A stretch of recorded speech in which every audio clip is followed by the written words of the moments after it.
Good morning all of you. Welcome to Anjan TV news. భారీ ఘనంగా జిల్లా జలసాధన కమిటీ సమావేశ కార్యక్రమంలో జిల్లా జనసేన ఉపాధ్యక్షులు లాయర్ కుంటిమద్ది జయరాం రెడ్డి ఆంధ్రప్రదేశ్ అనంతపురం జిల్లా కేంద్రం నందు భారీ ఘనంగా జిల్లా జలసాధన కమిటీ సమావేశము నిర్వహించడం జరిగింది. ఈ నేపథ్యంలో అనంతపురం జిల్లా జనసేన ఉపాధ్యక్షులు లాయర్ కుంటిమద్ది జయరాం రెడ్డి మాట్లాడుతూ, కరువు అంటే కేవలం వర్షాభావమే కాదు, పంటలు పండకపోవడమే కాదు, ఒక జాతి ప్రజలకు బతుకు, భాష, సంస్కృతి, మానవీయం, గౌరవం సర్వనాశనం కావడమని, అంతేకాకుండా కరువు వ్యవసాయాన్ని నాశనం చేస్తుందని, అంతకు మించి వ్యవసాయ సంస్కృతిని నాశనం చేస్తుందని, యువతను నిర్వీర్యం చేస్తుందని, మొత్తంగా పని సంస్కృతిని నాశనం చేస్తుందని, అందువల్ల కరువు నుంచి బయటపడడానికి సాగునీటి ప్రాజెక్టులు నిర్మించి వ్యవసాయాన్ని బతికించాల్సిన ప్రభుత్వాలు చోద్యం చూస్తున్నాయని పేర్కొన్నారు. ఈ సభకు సభాధ్యక్షులు రామ్ కుమార్ చంద్రశేఖర్ గారికి, ఇక్కడికి ఇచ్చేసినటువంటి పెద్దలు మానవ హక్కుల చంద్రశేఖర్ గారికి, మాజీ ఎమ్మెల్సీ గేయనంద్ గారికి, దశరథ రామరెడ్డి గారికి, రాయలసీమ ప్రాంతం నుంచి రైతు సంఘాల నాయకులు నలుమూల నుంచి వచ్చిన వారందరికీ ప్రత్యేకంగా ధన్యవాదాలు తెలుపుకుంటూ, మనం చూస్తున్నాం స్వతంత్రం వచ్చిన తర్వాత 70 ఏళ్ళ ఈ దేశంలో లక్షల కోట్ల బడ్జెట్ ఈరోజు గత ప్రభుత్వాలు, ఈ ప్రభుత్వాలు ఈరోజు లక్షల కోట్లు, రాష్ట్ర ప్రభుత్వాలు కావచ్చు కేంద్ర ప్రభుత్వాలు లక్షల కోట్ల బడ్జెట్ పెడుతున్నాయి. కానీ ఈరోజు కూడా దేశంలో ప్రజలు నీటికి కనీసం ఈరోజు దేశమంతా కూడా మనం సమృద్ధిగా కనీసం తాగునీరు కూడా అందించలేని క్రమంలో మనం పోతున్నాం.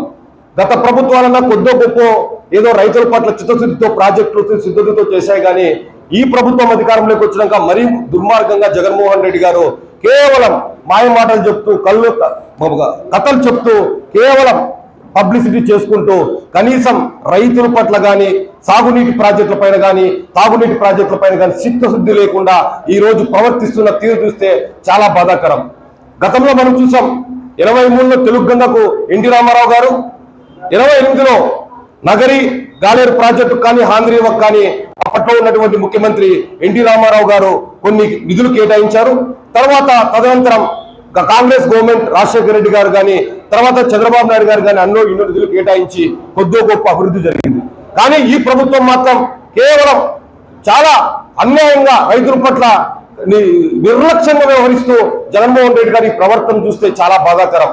ముఖ్యంగా మేము చెప్పేది ఏమంటే, జనసేన పార్టీ నుంచి మా నాయకుల అధ్యక్షులు మా పవన్ కళ్యాణ్ గారు మేము ఎప్పుడు లేనా కూడా మమ్మల్ని అడిగేది ఒకటే, రాయలసీమకి ఎన్ని టీఎంసీలు వాటర్ కాబడతాయి, మరీ ముఖ్యంగా అనంతపురంకి ఎంత వాటర్ అవసరం అని చెప్పి ఇట్లా ప్రతి సందర్భంలో మాకు అడుగుతూనే ఉంటారు.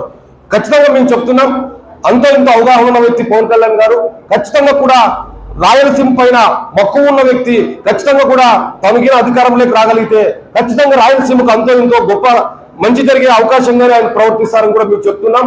మరీ ముఖ్యంగా ఈ రోజు మనం చూసుకున్నట్లయితే హెచ్ఎల్సీ కాలువ నుంచి మనకు దాదాపు 30 టీఎంసీలు వాటర్ రావాల్సి ఉండగా కేవలం మనకు 15 నుంచి 16 టీఎంసీలు వాటరే ప్రతి సంవత్సరం వస్తుంది. మరోవైపు ఆంధ్రనివా నుంచి 40 లక్షల టీఎంసీలు వాటర్ రావాల్సి ఉండగా కేవలం 22 టీఎంసీలు వాటర్ వస్తుంది. కాకపోతే 20లో మాత్రం 33 టీఎంసీలు వాటర్ వచ్చినా కూడా దాన్ని మనం సమృద్ధిగా యూటిలైజ్ చేసుకోలేకపోయాం.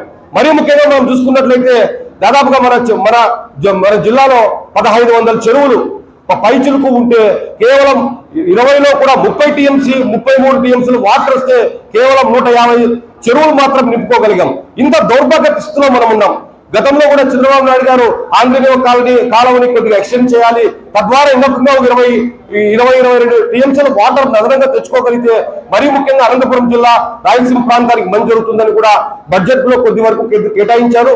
ఆ క్రమంలోనే కొన్ని పేరూరు లేకపోతే ఈ ప్రాంతాలని ప్రాజెక్టులు ప్రకటించినప్పటికీ ఈ ప్రభుత్వం అధికారంలోకి వచ్చినాక ఒక జీవో తెచ్చేసి ఆ జీవో ద్వారా ఈ రోజు నిధులు ఇవ్వకుండా పూర్తిగా ప్రాజెక్టులన్నీ కుంటుపడే క్రమంలో ముందు జరుగుతుంది. ఈ రోజు కేవలం మనం కోస్తాలో లేకపోతే తెలంగాణ వాళ్ళు నిందించడం కాదు, ఈ రోజు ప్రాంతాల మధ్యన వైషమ్యం తెచ్చుకోవడం కాదు, కోస్తాకు ఎందుకు వాటర్ పోయింది లేకపోతే ఇతర జిల్లాలకు ఎందుకంత వాటర్ పోయింది కాదు, రాయలసీమకు మనకి ఏం కావాలి, మనం ఎంత సాధించుకోవాలి, ఏ క్రమంలో ముందుకేయాలని చెప్పేసి కూడా రైతు సంఘాల నాయకులందరికీ మేము జనసేన పార్టీ తరఫున ఒకటే డిమాండ్ చేస్తున్నాం.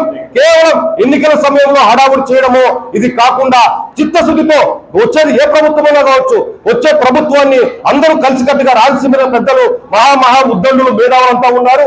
ఖచ్చితంగా మీరందరూ కూడా ఏ ప్రభుత్వమైనా ప్రభుత్వం స్థాపించిన రోజు నుంచే అందరూ కూడా సమిష్టిగా వెళ్ళి ఆ ప్రభుత్వ పెద్దలకు వెళ్ళి, లేకపోతే ఈ రాయలసీమలో ఉన్నటువంటి మంత్రులు కావచ్చు, ఎమ్మెల్యే దగ్గరికి వెళ్ళి మన హక్కు ఏదైతే ఉందో, రాయలసీమ ప్రాంతానికి ఏవైతే వనరులు కావాలో, లేకపోతే రైతాంగానికి ఏమైతే ఈ నీటి వల్ల మంచి జరుగుతుందో ఆ క్రమంలో మనం ముందుకెళ్లి సాధించే దిశగా ఒక కార్యాచరణ రూపొందించి ఖచ్చితంగా ఆ విధంగా మన రాయలసీమ ఈ వాటర్ సమస్యను తీర్చే విధంగా కూడా ఒక కార్యాచరణ రూపొందించి మీరు 4 ఏళ్లు పనిచేసిన పశ్చాన ఖచ్చితంగా కూడా ఆ ప్రభుత్వం మెడలు వంచి మనం ఈ రాయలసీమ ఏదైతే సమస్య తాగునీటికి కానీ వ్యవసాయం నీటికి కానీ సమస్య ఉందో ఆ సమస్యను మనం సాకారం చేసుకోగలం. కాబట్టి ఖచ్చితంగా ఆ విధంగా కూడా అందరూ అడుగు వేయాలి. మేము ఖచ్చితంగా ఈ సమస్యని పవన్ కళ్యాణ్ గారి దృష్టికి తీసుకెళ్లి ఖచ్చితంగా ఇది వచ్చే మేనిఫెస్టో పెట్టి మేము క్రమంలో ముందుకెళ్తామని చెప్పి మీ అందరికీ తెలియజేస్తున్నాం. జై హింద్, జై జనసేన.